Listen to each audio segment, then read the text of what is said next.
Hi అండి. Welcome to my channel మీ వాగుడికే. Biology important questions RRB group డీకి సంబంధించి చూద్దాము. ఫస్ట్ టాపిక్ వైస్ తీసుకున్నానండి. క్వెషన్స్ అయితే కొన్ని కవర్ అవుతాయి, కొన్ని కవర్ అవ్వవు కాబట్టి. ఫస్ట్ టాపిక్ వచ్చేసి విటమిన్స్. విటమిన్స్ అనే దాన్ని ఎవరు కనిపెట్టారంటే హూ డిస్కవర్డ్ విటమిన్స్ అని అడగొచ్చు. విటమిన్స్ అనేవి 2 టైప్స్ ఉంటాయండి. వాటర్ సాల్యుబుల్ విటమిన్స్ అలానే fat soluble vitamins. Water soluble విటమిన్స్‌లో బి కాంప్లెక్స్ అలానే సి విటమిన్. ఫ్యాట్ సాల్యుబుల్‌లో A, D, E, K. Names చాలా ఇంపార్టెంట్ అండి. బీ2 ఇలా ఇచ్చేసి బీ2 నేమ్ ఏంటని అడుగుతుంటారు. బీ1 థైమిన్, బీ2 రైబోఫ్లేవిన్, బీ3 nicotinic acid, B five pantothenic acid, బీ6 పైరాక్సిడినిక్ యాసిడ్, బీ7 బయోటిన్, బీ9 ఫోలిక్ యాసిడ్, బీ12 సైన్కోబాల్మిన్. ఇవన్నీ బి విటమిన్స్. అలానే సి విటమిన్ వచ్చేసరికి ఆస్కార్బిక్ యాసిడ్. ఫ్యాట్ సాల్యుబుల్ విటమిన్స్‌లో vitamin A retinol, vitamin D calciferol, vitamin E tocopherol, vitamin K ఫిల్లోక్యునైన్.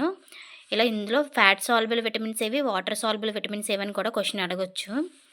ఇక్కడ వచ్చేసరికి vitamin నేము అలానే దానివల్ల వచ్చే డిసీజెస్ చాలా ఇంపార్టెంట్ అండి. విటమిన్స్‌లో వచ్చేసరికి బీ1 థైమిన్ కదా! ఇక్కడ నేను నేమ్స్ అయితే రాయలేదు, చూసుకోండి. ఇవే సేమ్ ఇక్కడ కూడా వస్తుంటాయి. బీ1కి వచ్చేసి విటమిన్ బి వల్ల డెఫిషియన్సీ బెరీ అని వస్తుంటుంది. బీటీ డెఫిషియన్సీ వల్ల గ్లోటసిస్ అలానే కీలోసిస్ అని ఒక డిసీజ్ వస్తుంది.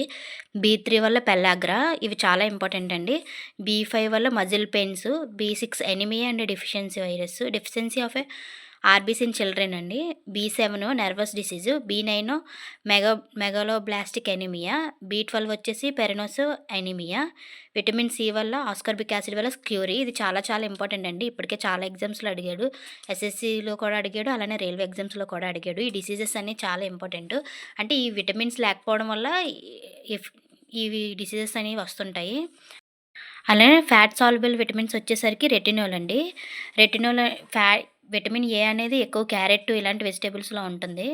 విటమిన్ ఏ డెఫిషియన్సీ వల్ల నైట్ బ్లైండ్నెస్ అది వస్తుంది. అలానే vitamin D sunlight free vitamin, ఇదైతే మాత్రం ఎర్లీ మార్నింగ్ ఇలా వచ్చే సన్లైట్లో దొరుకుతుంది. దీనివల్ల రికెట్స్ అంటే ఎముకలకు సంబంధించి డిసీజెస్ వస్తుంటాయి. అలానే టోకోఫెరల్ అంటే ఇది beauty vitamin, sterility in males, abortion in female. Phylloquinone ఇదేంటంటే యాంటీ బ్లీడింగ్ విటమిన్ అండి. మన బ్లడ్ క్లాట్ అవ్వడానికి యూజ్ చేసే విటమిన్ అయితే ఇదే యూజ్ అవుతుంది. మన బాడీలోనే ఉంటుంది. ఎప్పుడైతే మనకి ఏదైనా ఇంజ్యూరీ అయ్యి బ్లడ్ పోతుంటుందో విటమిన్ కే వల్ల మనకి బ్లీడింగ్ అనేది అవుతుంటుంది.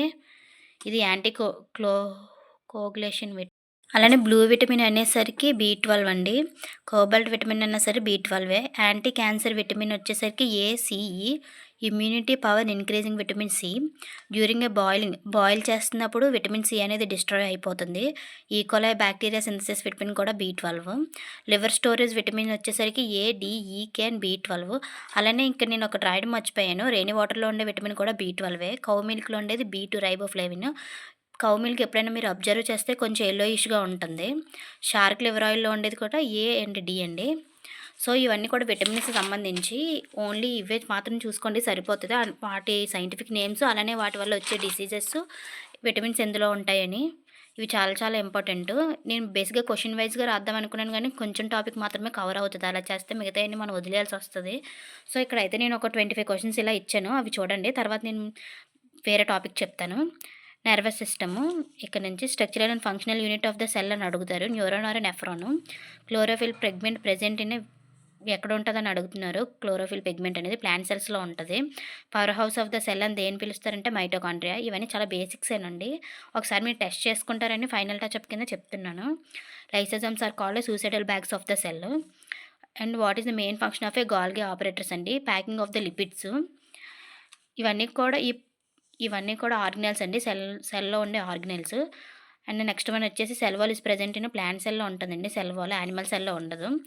Xylem and phloem in a plant cell mainly responsible for xylem అనేది వాటర్ అండ్ మినరల్ ట్రాన్స్పోర్ట్ చేస్తుందండి. ఫ్లోయం అనేది ఫుడ్ ట్రాన్స్పోర్ట్ చేస్తుంది. ఫ్లోయమ్ ఫుడ్ గుర్తుపెట్టుకోండి, ఇలా ఇవి ఖచ్చితంగా అడుగుతారు. Blue colour blood main reason due to blue కలర్లో కొన్ని స్నేల్స్కి ఇవన్నీ కూడా వాటి బ్లడ్ బ్లూ కలర్లో ఉంటుందండి. హ్యూమన్ బ్లడ్ రెడ్ కలర్లో ఉంటుంది డ్యూ టు హిమోగ్లోబిన్, కానీ బ్లూ కలర్కి సంబంధించి పిగ్మెంట్ హిమోసైనిన్, అందువల్ల ఇది బ్లూ కలర్లో ఉంటుంది. రైబోజమ్స్ మెయిన్ ఫంక్షన్ ఏంటంటే ప్రోటీన్ సింథసిస్ అండి. అండ్ నెక్స్ట్ వచ్చేసరికి life time of the red blood cells 120 days.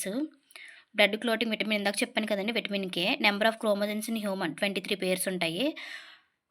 Next వచ్చేసరికి which gland called master gland, pituitary గ్లాండ్ని మాస్టర్ గ్లాండ్ అని పిలుస్తారండి.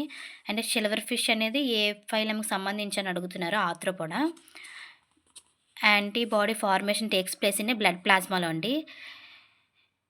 లాథరిగిజం is caused by excessive consumption of కేసరిదాల్ అని చెప్పి ఒక పప్పు తినడం వల్ల లాథరిగిజం అంటే పక్షవాతం అనే డిసీజ్ వస్తుంటుంది. ఒకసారి మీరు ఇది చూసుకోండి, స్ట్రక్చర్ ఆఫ్ ఎ న్యూరాను. ఇవి dendrites, Nissl granules, myelin sheath, nodes of Ranvier, axon. ఈ డయాగ్రామ్ చూడండి కొంచెం బాగా. సెకండ్ టాపిక్ అండి, నర్వస్ సిస్టమ్. ఇందాక కొన్ని క్వశ్చన్స్ ఇచ్చాను, కానీ ఇది కూడా ఒకసారి మీరు చూడండి. నర్వస్ సిస్టంలో 3 ఉంటాయి mainly: central nervous system, peripheral nervous system and autonomous nervous system. సెంట్రల్లో 2 ఉంటాయి, brain, spinal cord. Peripheral nervous సిస్టంలో cranial nerves and spinal nerves. Autonomous వచ్చేసరికి sympathetic system and parasympathetic system అని ఉంటుంది. బ్రెయిన్లో వచ్చేసరికి మళ్ళీ 3 ఉంటాయి: fore brain, mid brain and hind brain. Fore బ్రెయిన్లో సెరిబ్రమ్ అంటే బిగ్ బ్రెయిన్, సెరిబ్రము. హైపోథాలమస్ అనేది సెకండ్ వన్ అండ్ డయాసెఫాలం అనేది థర్డ్ వన్. మిడ్ బ్రెయిన్లో ఏమి ఉండవు. మళ్ళీ హిండ్ బ్రెయిన్ వచ్చేసరికి సెరిబెల్లం అండ్ మిడిల్లో ఆంప్లింగేట. సెరిబెల్లం అనేది స్మాల్ బ్రెయిన్ అండి. ఇవి పేర్స్ కూడా చూసుకోండి. క్రేనియల్ నర్వ్స్ వచ్చేసి 12 పేర్స్ ఉంటాయి, స్పైనల్ నర్వ్స్ వచ్చేసి 31 పేర్స్ ఉంటాయి. క్వశ్చన్ ఎలా ఇస్తాడంటే పెరిఫెరల్ నర్వ్ సిస్టంలో ఉండే 2 ఏంటని అడుగుతారు, అయితే లేదంటే క్రేనియల్ నర్వ్స్ అనేవి ఎక్కడ ఉంటాయని అడుగుతారు. ఇవి చాలా చాలా ఇంపార్టెంట్ అండి. Study of cranium called craniology, study of brain called ఫ్రేనాలజీ.